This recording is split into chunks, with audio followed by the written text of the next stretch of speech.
protein, you mentioned protein there, and this is something I learned. We did an interview with Dr. Gabrielle Leon about a year ago, and she kind of taught me a lot about proteins, and which made a difference. But I know there's different views about it. But one of the things that I found, and certainly I got my wife to do, was to increase the amount of protein. That definitely had an impact on proteins, and fats had an impact on the amount of food or the hunger that I used to get in between my meals.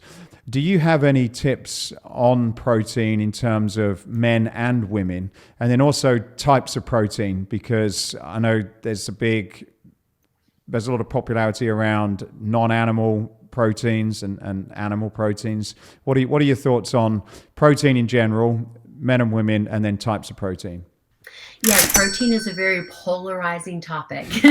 People have a lot of opinions on where we source our protein. And, protein, I always say, is the most important macronutrient for weight loss.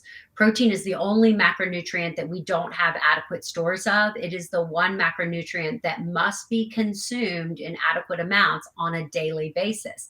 We have plenty of carbohydrate stores. We have plenty of fat stores. We can omit those macronutrients, but there are, significant negative impacts to our health, our wellness, and our weight loss when we don't consume enough protein.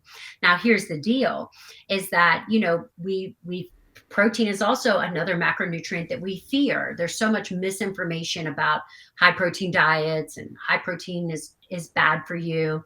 And again, what's high protein?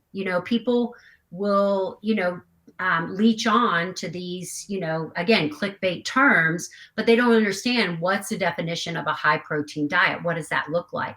So when I tell clients that, you need at least half to 75% of your body weight, and they weigh 200 pounds, they look at me and go, oh my gosh, 150 grams of protein, that's way too much. And in reality, that's not a high protein diet for someone who's 200 pounds. So again, it's like the misinformation out there.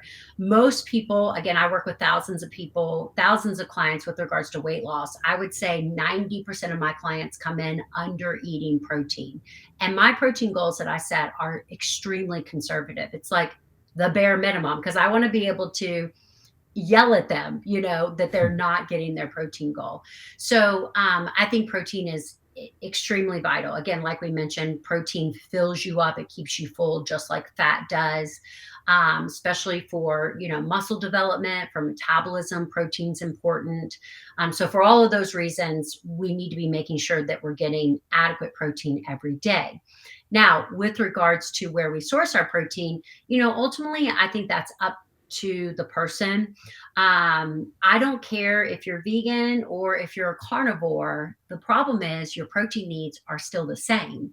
And when you're a vegan, it is a lot harder to balance your macros and your caloric intake and get the adequate protein. And that's why I feel like that, group of people that eat that type of diet, they struggle in the long run to feel elevated and energized and nourished and lose weight, because they're not getting enough protein. I'm of the mindset that we all do need quality animal protein. I think when we see information about, animal protein is bad for you, it has to do with, the way that we raise animals now. The way that we make food is unhealthy. But our animals did not traditionally, for example, cows did not traditionally eat corn, to get big and fat. They ate grass. So there is a difference between how you source your protein with regards to animal. I'm of the mindset that quality animal protein is necessary for a healthy diet. I always tell my clients, if there's one part of your food budget in which you can allot for a more quality source, start with animals and fats, because they matter, and start there. What do you think about protein supplements? So adding, because that's what I do. I guess you can buy a high quality protein, and although that's a whole another subject itself on how to source a good quality supplement. Yeah. Do you believe in using that if you can't get it from these sources that you've just I think mentioned? that we live such convenient, crazy, hectic, busy lifestyles that those type of products make our life easier. So I am a huge advocate of a protein shake or a protein bar. And really, it just comes down to because I recognize how important it is, for our overall health. So I know for me, it's really hard for me to meet my personal protein needs without a daily shake. And I could do it with food, but because I'm so busy and running around, having the ability to grab a shake with 30 grams of protein just makes my life easier.